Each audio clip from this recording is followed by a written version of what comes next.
Pictures of you, pictures of me, hung upon your wall for the world to see.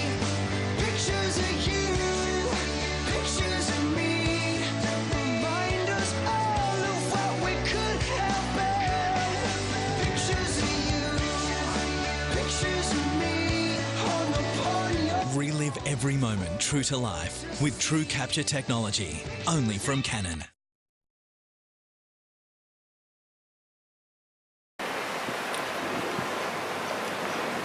Well, Jayson Westbury, you're the CEO of AFTA, the Australian Federation of Travel Agents, who are having a boom time at the moment. I mean, Australians are flooding overseas in their droves because of the high Australian dollar and because overseas is such a great value for money.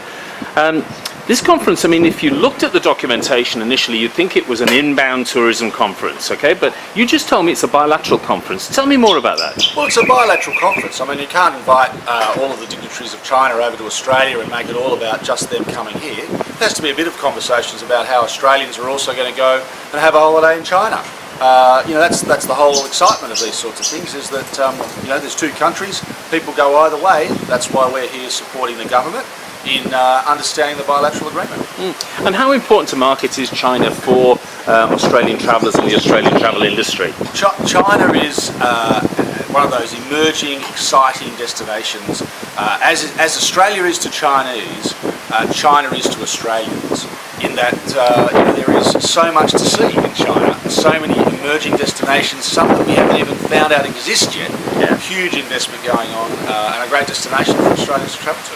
So what do you think the outbound industry, in other words your members, the travel agents, the tour operators, the wholesalers, will get out of this summit? Look, it's about learning, it's about understanding the connections, being introduced to perhaps some new operators, understanding what sort of destination development's going on, how they're investing in infrastructure, and really getting a connection with the distribution system in China, so that when they are looking to book or put product in brochures and so forth, they can have a better understanding of that.